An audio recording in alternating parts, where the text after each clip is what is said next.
Alright, so I'm finally home after racing today. Now I am going to show you the race footage for today, but really quick. I'm going to talk a little bit about this X4. So I really do like it. It is easy to drive.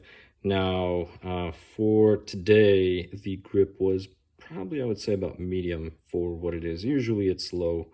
Today it was a little higher, well, midday, and then it was very low later on. But during the race footage, I'm going to tell you why the grip was sort of questionable at some points. It'll be clearer then. Now, using this droop gauge, so this is the one that goes in the chassis, remove the wheels, remove the shock, and then, oops, that's not a good place to grab the car. Then you grab this gauge, you run it on the chassis. Now make sure the arms are drooping, obviously, and then you just set it right on the arms, right on that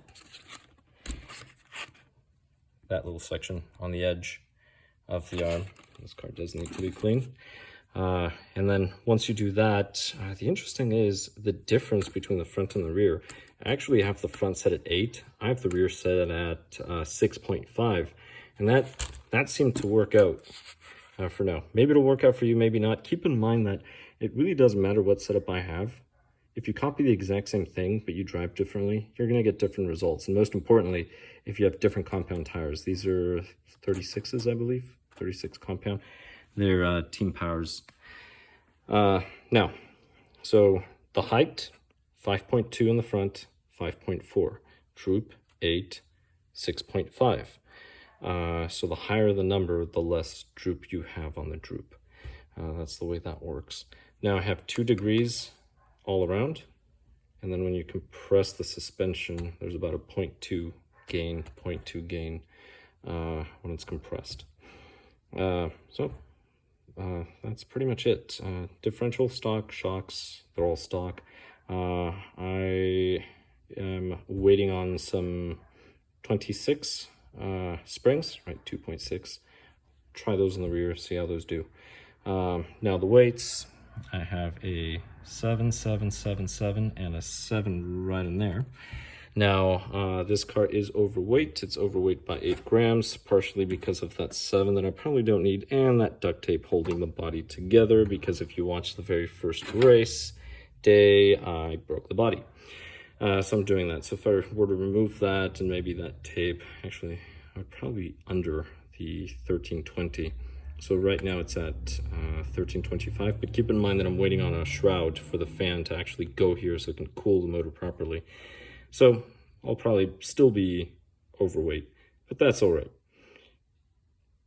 Well, oh, right, shocks. I think that's the stock position.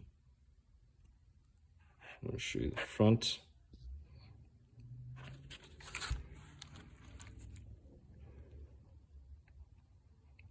I believe that's the stock setting. But anyway, those are the only things. Keep that in mind. And then it's 0 on the toe. So worked out, but try it out. I may go with 1 degree. So 1 degree means there's 1 degree on each side, not 0.5. It's 1 degree on each side. But I may try that. But let's go on to racing.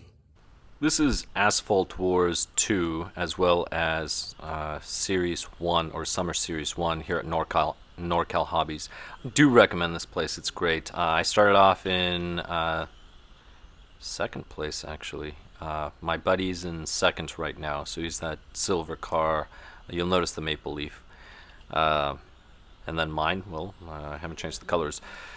But this is really fun now. The interesting thing is that this race was payback, but before I say why it was payback, and it was payback against me, unfortunately, about half of the field actually retired.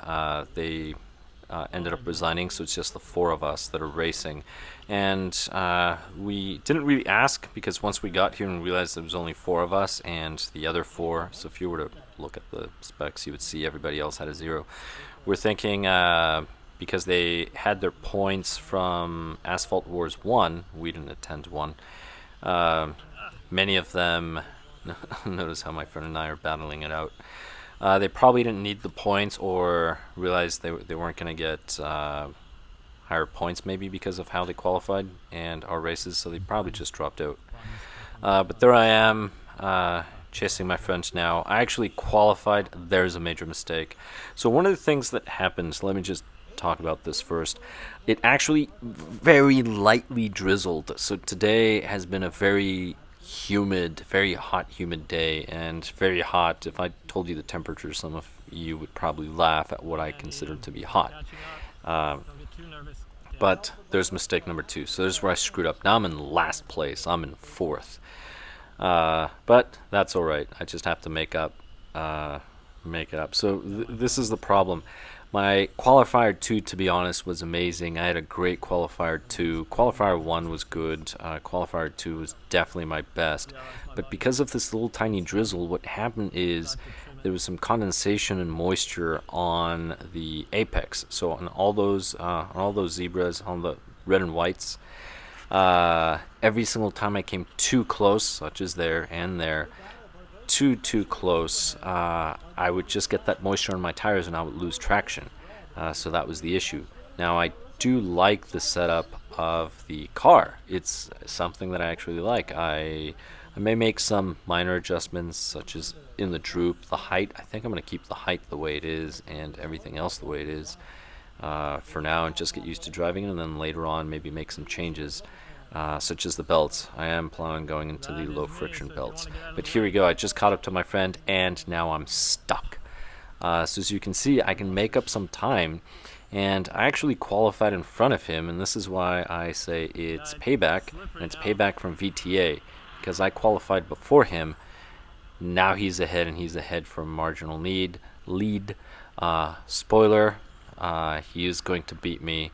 But here we go. Right now I'm in last. I'm in 4th place.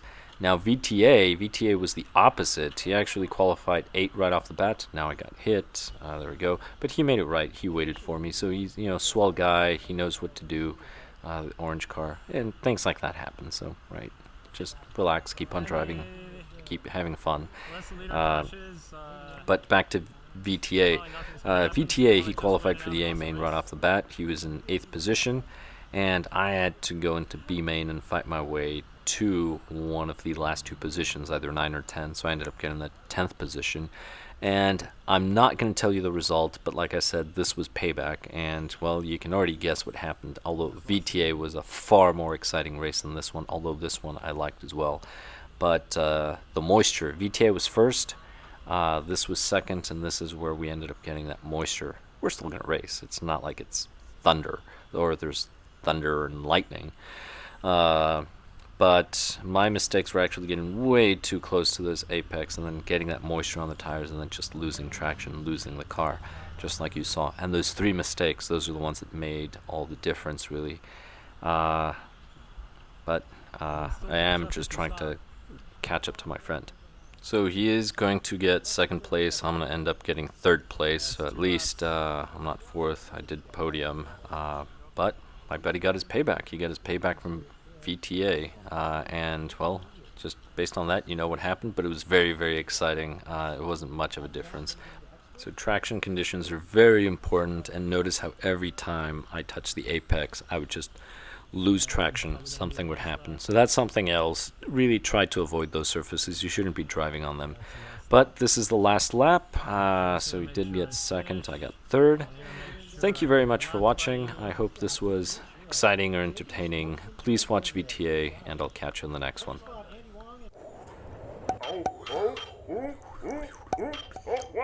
Oh, my hair! My car! My rod!